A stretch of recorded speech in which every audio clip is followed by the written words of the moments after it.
আসসালামু আলাইকুম।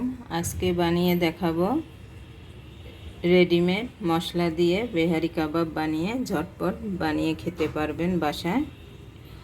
চলেন যাই রেসিপি দেখিয়ে দেই। রুটি, পরোটা, নান সব দিয়ে খেতে পারবেন বেহারি কাবাব। আমি পরিবেশন করে দিয়েছি পরোটা দিয়ে। দারুণ স্বাদের মজা বেহারি কাবাব। চলেন যাই রেসিপি দেখিয়ে দে। এখানে আমি গরুর মাংস নিয়েছি, বেহারি কাবাব বানাবো। আপনারা ঝটপট বেহারি কাবাব বানানোর জন্য মশলা বাটা ছাড়া, ঝামেলা ছাড়া আপনারা বেহারি কাবাব বানিয়ে নিতে পারবেন রেডিমেড মশলার প্যাকেট দিয়ে। রেডিমেড মশলার প্যাকেট দিয়ে দিলাম একটা প্যাকেট 2 কেজি মাংসের উপরে। আমি আলাদাভাবে 1 চা চামচের মতো জয়ফল জয়ত্রীর গুঁড়া দিয়ে দিলাম। এখানে টক দই, পেঁপে, পেঁয়াজ বাটা দিয়ে দিলাম।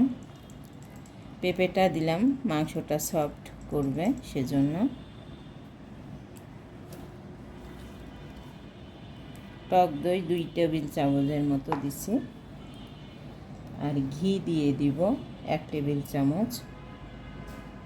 আপনারা তেলটা দিতে পারেন।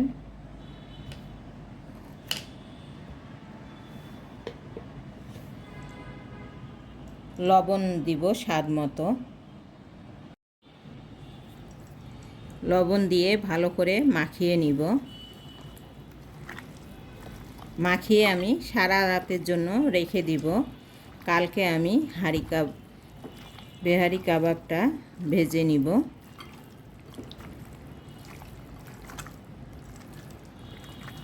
যত ভালো করে মেখে রাখবেন তত মাংসটা সফট হবে, খেতে দারুণ মজা লাগবে।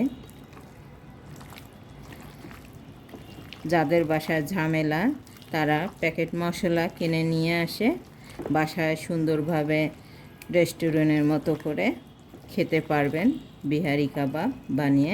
বাইরে যেতে হবে না খেতে।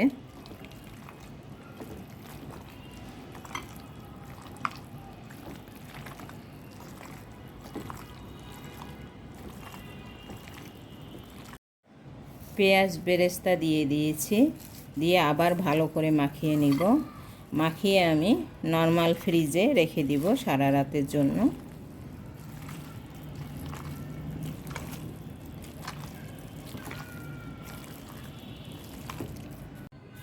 আমি বিহারি কাবাব সারা রাত রেখে পরের দিন বের করলাম।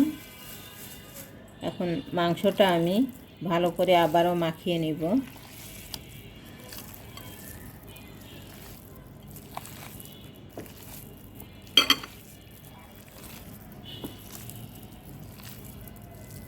মাখানো হয়ে গেছে। এখানে আমি 5টা কাঠি নিয়েছি, পানির মধ্যে 10 মিনিট ভিজিয়ে রেখেছিলাম। এখন সেই কাঠির মধ্যে গেঁথে নিব মাংসটা।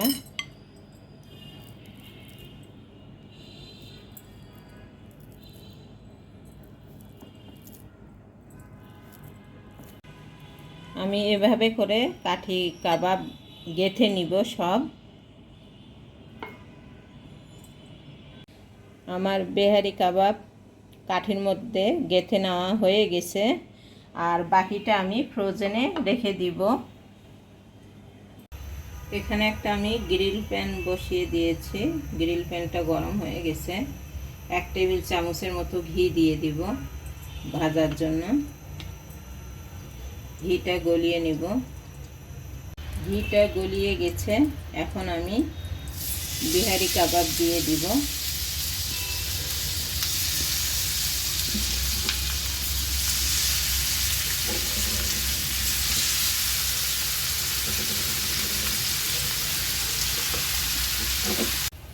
কাবাবটা এখন আমি উল্টিয়ে দিব।